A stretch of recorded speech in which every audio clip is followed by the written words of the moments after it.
तो दोस्तों स्वागत है आपका एक और नई वीडियो में। और आज है 27 जनवरी 2024 और मैं हूं बुडापेस्ट, कैपिटल ऑफ हंगरी। और आज हम बात करने वाले हैं न्यू वीज़ा के बारे में और मेरे साथ मौजूद हैं मिस्टर जाहिद महमूद। और ये जो इन्फॉर्मेशन होगी वो आपके सारे वर्क परमिट से रिलेटेड होगी, तो वीडियो में बने रहिए। चलते हैं, बात करते हैं मिस्टर जाहिद महमूद से। और जाहिद जी, आप कैसे हैं? थैंक यू जी, बहुत शुक्रिया जी, बहुत मेहरबानी। मैं जी आप सुनाएं। जी अल्हम्दुलिल्लाह, आप भी ठीक। और मैं बताना चाहूंगा आपसे, एक मेरा सबसे पहला जो कंसर्न है, जो मोस्टली लोगों का सबसे ज्यादा सवाल है, तो वो सवाल है कि जो न्यू रूल जो 1 जनवरी से लागू हुए हैं, और बहुत से लोगों को मालूम नहीं है कि वो रूल्स आखिर हैं क्या, और उन रूल्स में कौन सी जॉब अवेलेबल है, कौन सी जॉब अवेलेबल नहीं है। और ये नॉर्मल सी थिंग मालूम है सबको कि गेस्ट वर्कर पे आएंगे, 3 साल का वीजा मिलेगा और उसके बाद रिन्यू नहीं होगा। अगर कंपनी रिन्यू कराना चाहेगी तो रिन्यू हो सकता है, लेकिन रूल्स के जो रेगुलेशन है वो अभी तक लोगों तक इन्फॉर्मेशन नहीं पहुंची कि एप्लीकेबल प्रॉपर कब से हो रहे हैं। अस्सलाम वालेकुम जी, आदिल भाई बहुत शुक्रिया आपका। बेसिकली अभी जितनी भी इंफॉर्मेशन वगैरह जो थी वो तो अभी ऑनलाइन, और बहुत से यूट्यूबर्स दोस्त हैं उन्होंने भी तो बहुत ज़्यादा अपडेट की हैं, बहुत ही ज़्यादा इस वक्त तक अपडेट हो चुकी हैं इसके मामले में। जनवरी और फरवरी में इन्होंने बेसिकली काम तो बंद किया हुआ है, और जो पुराना उनके पास पड़ा हुआ है काम सिर्फ वही कर रहे हैं। नए काम से और नए रूल्स में basically as a guest worker ही जो आएंगे, लेकिन उन गेस्ट वर्कर के अलावा भी हर जो मेन जो उनका पर्पज है वो स्किल वर्कर की तरफ जा रहे हैं कि स्किल वर्कर्स लाए जाए यहाँ पे, क्योंकि स्किल वर्कर्स की बहुत ज़्यादा कमी है। और ख़ास करके पाकिस्तान में तो इसमें थोड़ी दिक्कत ये है कि पाकिस्तान में स्किल वर्कर तो अवेलेबल है, लेकिन उनके पास ना तो कोई डिप्लोमा है, ना कोई सर्टिफिकेट है, कुछ भी नहीं है। बस वो जैसे गया जहाँ से सीख लिया तो। और इंडिया में कुछ लोग ऐसे हैं जो प्रॉपर बाकायदा तौर पे जिन्होंने स्कूल भी हैं जहाँ से वो सीखे होते हैं, और उस हिसाब से वो आगे चल रहे होते हैं। और वही लोग यहाँ पे ये प्रेफर कर रहे हैं, यहाँ पे वही लोग आए जो जिनके पास कोई डिप्लोमा हो, क्योंकि एम्बेसी सिर्फ उसी को वीज़ा देगी जिसके पास कोई डिप्लोमा होगा। डिप्लोमा देख के कि इस बंदे का ये एक्सपीरियंस है और ये इसका काम है।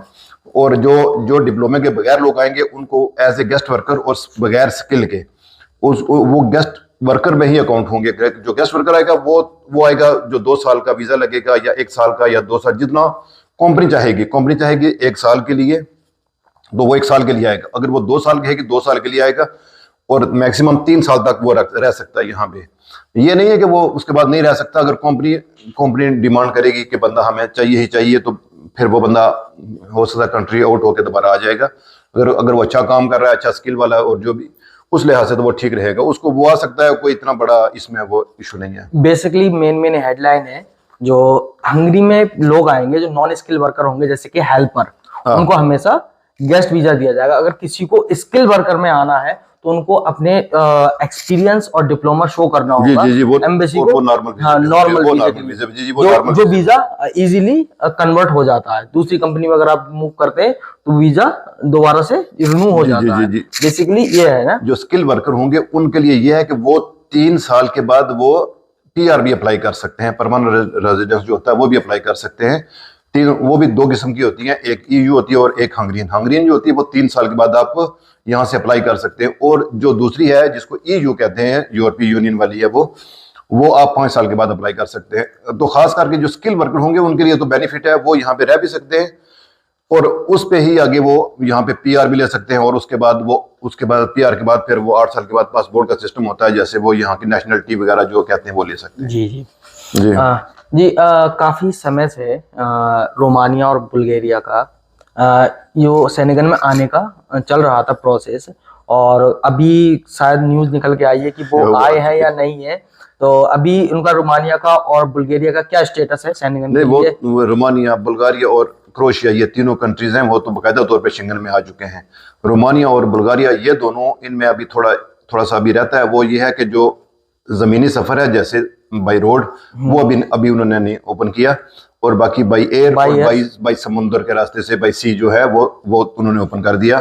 और जल्द ही वो भी हो सकता है 1-2 महीने में वो भी ओपन कर देंगे, क्योंकि अभी जो भी लोग रशिया में होंगे ना, रशिया का बॉर्डर लगता है बुल्गारिया और रोमानिया से, और रशिया से जो भी बंदा इजीली इंटर हो सकता है, बुल्गारिया, रोमानिया, यूक्रेन, ये जो बेलारूस हो गया, इधर इंटर हो सकते हैं। और उससे उधर से तो ये लोग, क्योंकि जो लोग डंकी लगाते हैं, जैसे जो पैदल आते हैं, वैसे मैं खुद भी डंकी लगा के आया हुआ हूँ, और जो डंकी लगाते हैं वो उन लोगों के लिए ये है कि वो लोग ज़्यादा रश हो जाता है यूरोप आने के लिए, एंट्री करने के लिए। और अभी जो रशिया, मॉस्को हो गया, रशिया वो है वो ऐसे यूज होगा, उसके वीजे ज्यादा बिकेंगे क्योंकि वहां से लोग यूरोप इंटर हो जाएंगे। तो अभी इन्होंने जमीनी रास्ता तो बंद ही रखा हुआ है ताकि कोई इंटर ना हो सके, और अभी उसको भी आई होप कि जल्दी खोल देंगे।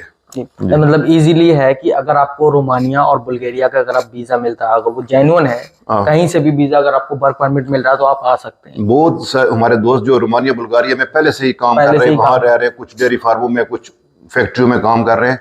अभी उनके लिए ये हो गया कि आप अभी वो 3 महीने के लिए पूरे यूरोप में जहां भी जाए, अभी 30 कंट्रीज हो गई हैं जिनमें वो 30+ है, जहां भी जा सकते हैं, वहां पे 3 महीने 90 डेज के लिए वो रह भी सकते हैं लीगल तरीके से। वहां पे काम तो नहीं कर सकते, रह सकते हैं, घूम सकते हैं सारे यूरोप में अभी। और जो बंदे मसलन नए आएंगे यूरोपों में भी या जो भी है, वो अगले मुल्कों में सेटल, उनके चांस सेटल होने के भी चांस है। कई लोग ऐसे होते हैं जिनके आगे रिश्तेदार होते हैं, क्योंकि उनको अभी रोमानिया से वीजा चाहिए था पहले, अभी वीजे वाला सिस्टम खत्म हो गया। अभी वो जब भी जाएं बाई एयर जा सकते हैं और जाके वहां पे वो अपना काम कर सकते हैं, दोस्तों से मिल सकते हैं। कई लोग आगे जाके सेटल होते हैं, अगर किसी के कोई रिलेटिव हो या कुछ काम हो तो वो वहां पे सेटल हो सकता है। जैसे कुछ लोगों की कंपनी होती हैं, अपने होटल होते हैं, तो वो वहां पे जाके अपना वीजा कन्वर्ट भी कर सकते हैं। अच्छा, और जो रेशियो है कंपनीज का, जैसे किस टाइप की कंपनीज जो होती हैं, जैसे बहुत से लोग क्या करते हैं, एक मंथ या 2 मंथ पुरानी कंपनीज खोल के ओपन करके बैठ जाते हैं और वो वीजा प्रोवाइड करते हैं वहां जाके इंडिया में बैठे, उन्होंने यहाँ का देखा हुआ होता नहीं है कुछ भी, तो फिर भी वो वीजा प्रोवाइड करते हैं, जिससे लोगों के वीजा जो है वो सस्पेक्ट में पड़ जाते हैं। इसके बारे में आप क्या इन्फॉर्मेशन देना चाहेंगे? बेसिकली जो नई कंपनी होती है, कंपनी यहाँ भी यूरोप में इधर खोलने तो 24 घंटे में कंपनी खुल जाती है, वो उसका इतना बड़ा इशू नहीं होता। जो हंगरी के, खासकर जो हंगरी की कंपनी है, वो आपके पास मिनिमम 10,000 यूरो स्टार्टिंग में हो तो आप छोटी कंपनी खोल सकते हैं। तो जब आप उस पे फिर वर्क परमिट भी लोग कई निकाल लेते हैं, कुछ लोग समझते हैं तो वो वर्क परमिट निकाल लेते हैं, लेकिन उस पर वीज़ा नहीं लग सकता। कुछ लोगों को ना ऐसा ही झांसा ही होता है, ये जो बाहर जाते हैं उधर से वीज़े भेज देते हैं और लोगों से पैसे भी एडवांस ले लेते हैं। तो बाद में जब पता चलता है, वो 3 महीने 6 महीने पता चलता है इस वीज़ा रिजेक्शन हो गई है, क्योंकि वो जो कंपनी होती है, नई कंपनी होती है, बिल्कुल फ्रेश कंपनी होती है, उनका वीज़ा बहुत मुश्किल से देते हैं। हाँ, अगर कंपनी के पास बैंक स्टेटमेंट बड़ी हो, इन्वेस्ट वाली कंपनी हो, तो चाहे नई भी हो तो तब भी वीज़े उसको देते हैं। जैसे एक बंदे ने एक होटल खोल लिया यहाँ पे, होटल खोलने के बाद वो वीज़े अप्लाई करेगा कि मैंने ये होटल खोला है, इस पे मैंने इन्वेस्ट किया है, और अभी मेरे पास कंपनी में 50,000 यूरो है, 40,000 है, 30,000 यूरो कुछ ना कुछ हैं, तो मैं उन बंदों को यहाँ पे घर दे सकता हूँ, उनको सैलरी दे सकता हूँ अपने पास से, क्योंकि नया काम है। तो अभी कंपनी क्योंकि इन्वेस्ट नहीं है, अभी कंपनी में अभी पैसा आ नहीं रहा, तो सिर्फ वही जो वो उसने खर्च किए, तो तब वो बंदे आ सकते हैं यहाँ पे, फिर वीज़े भी मिल जाते हैं। और खास करके वो स्किल बंदों को वीज़े देते हैं, जैसे कुक आ सकते हैं, होटलों पे आएंगे तो कुक आएंगे, बिल्कुल बेशक। और जो एक नॉर्मल वर्कर होगा, हेल्पर होगा, तो वो उसका वीज़ा नहीं देंगे, वो कहेंगे कि अगर आपको हेल्पर चाहिए तो आप हंगरियन बंदे उठाएं यहाँ से, क्योंकि इनके अपने बंदे भी होते हैं, फिर वो उसके लिए आपको वीज़े की इजाज़त नहीं देते। बेसिकली इस बात से हम आपको ये कहना चाहेंगे, अगर कभी भी आप किसी भी कंपनी का वीजा लगवाते हैं इस यूरोप में, तो प्लीज इंफॉर्मेशन चेक कर ले कि वो कंपनी कितनी पुरानी है और कंपनी का काम क्या है, क्योंकि सारी इंफॉर्मेशन इंटरनेट पे अवेलेबल होती है हर किसी कंपनी के बारे में। तो चलिए अभी हम नेक्स्ट क्वेश्चन की ओर बढ़ते हैं। जो हंगरी में लोग जब पीपल आते हैं यहाँ पे, तो उनको लैंग्वेज का कितना इशू आता है, लैंग्वेज की क्या क्या प्रॉब्लम्स फेस करना पड़ती है, या बंदे को कितना टाइम लग जाता है हंगेरियन लैंग्वेज सीखने में? बेसिकली जो लोग हंगरी में आते हैं उनको तो मेन तो बैरियर इंग्लिश वाला ही है कि इंग्लिश तो आती होती है, लेकिन यहाँ पे चलती है सिर्फ हंगरियन, और हंगरियन तो नहीं आ रही होती। इस वजह से बेशुमार लोग जो हैं वो हंगरी छोड़ देते हैं, क्योंकि वो हंगरी में रहते नहीं, क्योंकि उनको पहले पता होता है कि यहाँ पे लैंग्वेज सीखने के लिए तो टाइम चाहिए, 1-2 साल तो लगते ही लगते हैं। 1 साल आप स्कूल जाएंगे, यूनिवर्सिटी जाएंगे, कहीं भी जाएंगे, या यहाँ पे बहुत कंपनियां जो कोर्स करवाती हैं, उसके अलावा रेफ्यूजी सेंटर वाले वो फ्री में कोर्स करवाते हैं लैंग्वेज का। जो बंदा यहाँ पे कोर्स करता है उसको 1 साल चाहिए होता है, और उसके बाद अगर वो यहाँ पे बिजनेस करता है, और कुछ लोग ऐसे भी हैं जो यहाँ पे काम कर रहे हैं, काफी अरसे से कर रहे हैं, जो खास करके जो कुछ होटलों पे हैं, कुछ डेयरी फार्मों में, कुछ फैक्ट्रियों में काम जो लगे हुए हैं, कुछ मल्टीनेशनल कंपनी में बेशुमार लोग लगे हुए हैं जी। खास करके मल्टीनेशनल कंपनी में तो लैंग्वेज की जरूरत नहीं पड़ती, वहाँ पे इंग्लिश चलती है, क्योंकि वो इंटरनेशनल होता है, वहाँ पे इंग्लिश चलती है। और जो हंगरियन कंपनी है, खास करके यहाँ पे लैंग्वेज की वजह से आपको जॉबें नहीं मिल सकती उतनी इजीली। जैसे मसलन ये ट्रांसपोर्ट कंपनी है जो बुडापेस्ट में चलती है हंगरी के अंदर एज ए ड्राइवर, और उनको भी इशू आता है लैंग्वेज का। और जो ट्रक वाले होते हैं उनको तो लैंग्वेज का इशू नहीं होता, उन्होंने गाड़ी चलानी होती है और आगे जाना होता है, उनके लिए वो तो उनके वीजे भी लग जाते हैं और उनको लैंग्वेज का इशू नहीं पड़ता। लेकिन आपको यहाँ पे अगर रहना है तो 1 साल से 2 साल आपको इतनी लैंग्वेज सीखने के लिए आपको 2 साल तो चाहिए ही चाहिए, जिसमें आप इतनी लैंग्वेज सीख सके। तक अगर आप अपना यहाँ पे बिजनेस करेंगे, कुछ भी करना चाहते हैं यहाँ पे, अगर सेटल होना चाहते हैं, अगर PR लेनी है या पासपोर्ट लेना है, तो लैंग्वेज उसके बगैर आप समझ लें कि 50% लाइफ है आपकी। जायद, अभी जो मैं आप जो वीडियो अपलोड करते हैं उस वीडियो के नीचे मैंने कमेंट्स में देखा लोग बोल रहे हैं कि ऑनलाइन वीजा किस तरीके से प्रोवाइड होता है, क्या प्रोसेस है, उनको बता दीजिए आप, प्रोसेस क्या है इसका? नहीं, ऑनलाइन का वीजा का कोई चक्कर नहीं है। ये जो लोग अगर कहते हैं कोई ऑनलाइन वीजा होगा या कोई इस तरह का कोई इशू नहीं है। वीजा कोई भी होगा, यहाँ कंपनी यहाँ पे जो होती है वो पहले लेबर ऑफिस से अप्रूवल लेती है। वहां से एक पेपर मिलता है जिसको हंगेरियन में इगाजुलाश भी कहते हैं, और वो पेपर जो होता है उसके सर पे फिर कंपनी कॉन्ट्रैक्ट साइन करती है वर्कर्स के साथ। वर्कर के पासपोर्ट चाहिए होते हैं दूसरी कंट्री से, इंडिया से, पाकिस्तान, बांग्लादेश, नेपाल, कहीं से भी। वो जो भी पासपोर्ट आएगा इनके पास, उस पासपोर्ट के साथ कॉन्ट्रैक्ट साइन होगा, एक साल का, 2 साल का, 3 साल का, जो भी होगा वो कॉन्ट्रैक्ट साइन करते हैं। और खासकर उसमें जो स्किल वर्कर्स होते हैं उनके लिए वो ज्यादा प्रेफर करते हैं, जैसे पाइप फिटर हो गए, वेल्डर हो गए, इस तरह के जो कुक हो गए, जिनके पास कोई स्किल होगा उनको प्रेफर किया जाता है, उनका वीजा भी इजीली मिल जाता है। और कुछ कंपनियां जैसे यहाँ पे बड़ी कंपनियां जो काम कर रही है, कोई बैटरी बना रही है, कोई क्या, कोई मर्सिडीज, इस तरह की जो कंपनी होती है, वहां पे भी चाहिए होते हैं बंदे स्किल वर्कर, तो वो उनको सबसे पहली प्रायोरिटी देते हैं। और उसके बाद जो ट्रक ड्राइवर है, खासकर जिनके पास HTV और हैवी लाइसेंस जिसको हम कहते हैं वो होता है, तो वो बड़ी कंपनी में आते हैं। यहाँ पे बेशुमार लोग आते हैं अभी, क्योंकि ड्राइवर की कमी हो गई थी और यहाँ पे बाहर से ड्राइवर मंगाए। और अभी जो बसों के ड्राइवर वो भी फिलिपाइन से वो भी आए हैं यहाँ पे, उनके लिए भी थोड़ा लैंग्वेज का इशू, उनको अभी सिखाया जा रहा है। और जो भी यहाँ पे ट्रक ड्राइवर आता है उसको भी पहले यहाँ पे थोड़ा सा ट्रेनिंग दी जाती है। कुछ कंपनियां 1 महीने की देती हैं और कुछ 3 महीने की और कुछ 4 महीने की ट्रेनिंग देती हैं उनको कि यूरोप में कैसे चलना है, उनके क्या रूल्स हैं, सिग्नल कैसे हैं, कैसे जाना है, कैसे वापस आना है, ट्रक सिटी में लेके जा सकते, नहीं लेके जा सकते, क्योंकि इनके लिए स्पेशल रूट बनाया जाता है। वो रूट दिया जाता है ड्राइवर को, इस रूट के जाना है और इस रूट से वापस आना है। तो ये सिस्टम होता है। ये जो ऑनलाइन को वीजा का कोई सिस्टम अगर कहते हैं, ऑनलाइन का कोई वीजा सिस्टम नहीं होता, पूरा ही एक सिस्टम होता है जिससे कॉन्ट्रैक्ट साइन होता है, पेपरों पे साइन होते हैं सारे, और वो वीजा भेजा जाता है पीछे एम्बेसी से। अपॉइंटमेंट सिर्फ ऑनलाइन ली जाती है, VFS से या कुछ को ईमेल से भी मिलती है, कुछ जो स्पेशल लोग होते हैं उनकी ईमेल से भी आती हैं। और आजकल को नया सिस्टम जो VFS के थ्रू ही हो रहा है, और वो साथ लिया जा रहा है, और वो ऑनलाइन है सिर्फ अपॉइंटमेंट। उसके अलावा कोई वीज़ा ऑनलाइन सिस्टम नहीं है, सारा वीज़ा बाई हैंड ही तैयार होता है, सब कुछ मुकम्मल कॉन्ट्रैक्ट साइन होते हैं। वो दोनों बंदे को वो कॉन्ट्रैक्ट भेजा जाता है बंदे को, बंदा वहाँ से पेपर पे साइन करके वो पेपर देता है जाके एम्बेसी में। जब आपकी अपॉइंटमेंट होगी आप एम्बेसी में जाएंगे, वहाँ पे पेपर जमा हो जाएंगे, VFS के थ्रू भी जमा होते हैं और डायरेक्ट भी होते हैं, दोनों तरीके से होते हैं। जब वो जमा हो जाएंगे उसके बाद वो पेपर कंपनियां यहाँ पे भेज देती हैं। जो वर्क परमिट होते हैं या जिसको D कैटेगरी या स्टूडेंट के, वो यहाँ पे भेजे जाते हैं हंगरी, यहाँ बुडापेस्ट में, और यहाँ से इसका डिसीजन जाता है। और जो C कैटेगरी का वीज़ा होता है वो वहाँ से ही, जो एम्बेसडर होता है उसके पास अथॉरिटी होती है, एम्बेसडर ही वहाँ से उसका डिसीजन देता है। कुछ लोग आते हैं एज ए विजिट, कुछ देखने के लिए, जो ट्रैवल के लिए जो आते हैं उनके लिए वो डिसीजन वहाँ से दिया जाता है, उसका बुडापेस्ट के साथ कोई खास लेना देना नहीं होता।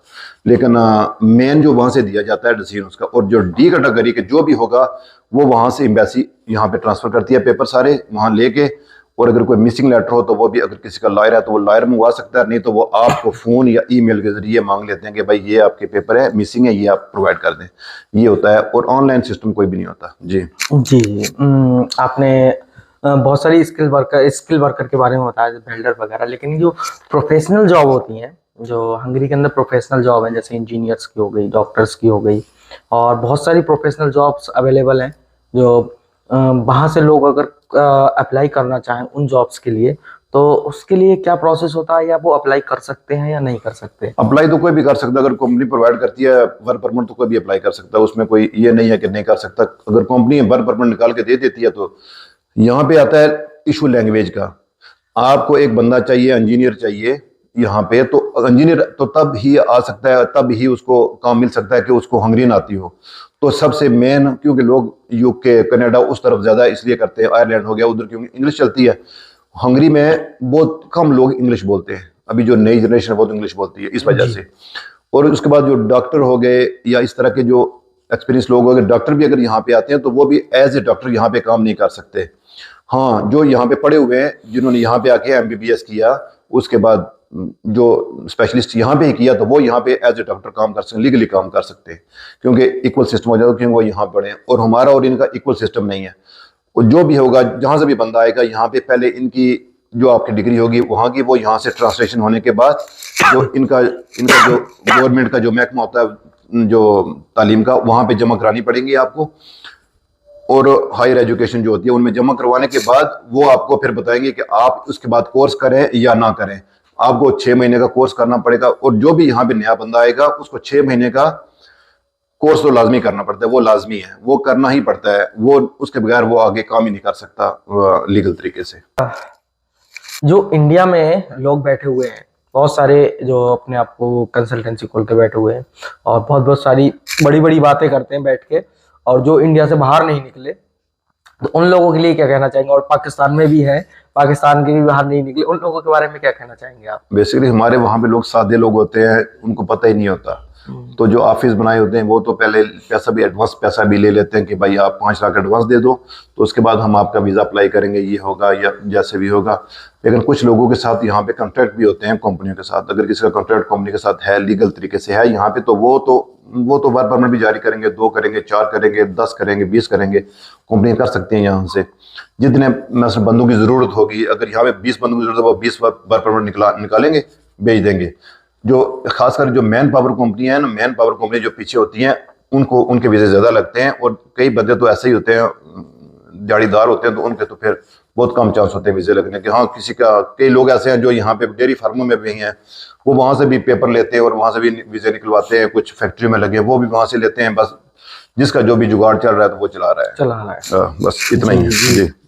तो ये मेरा आखिरी क्वेश्चन था, और कुछ दर्शकों को बताना चाहेंगे आप, कोई अपडेट? सब दोस्तों को बहुत बहुत मेहरबानी हमारी वीडियो देखने के लिए। तो आगे हम कमेंट्स अभी हम कर रहे हैं, कमेंट्स कर रहे हैं, जो उस पे जो लोगों ने कमेंट्स किए हुए हैं उस पे हम उन वीडियो कॉल नहीं बनाएंगे, और उस पे सबको, उसको भी हम आपको सबको जवाब देंगे। लेकिन बहुत ज्यादा कमेंट्स आए हुए हैं। बेसिकली Q&A वीडियो हमारी वीकली आती रहेगी, जो लोग आप कमेंट्स करते हैं। तो अगर आपका कोई भी कंसर्न है तो आप कमेंट बॉक्स में ड्रॉप कर सकते हैं। और वीडियो अगर आपको हमारी अच्छी लगी हो तो प्लीज चैनल को सब्सक्राइब कीजिए, बेल आइकन दबाना मत भूलिएगा, ताकि आपको अपडेट सबसे पहले और सबसे फास्ट मिले। तो चलते हैं, मिलते हैं नेक्स्ट वीडियो में। आपका बहुत बहुत शुक्रिया।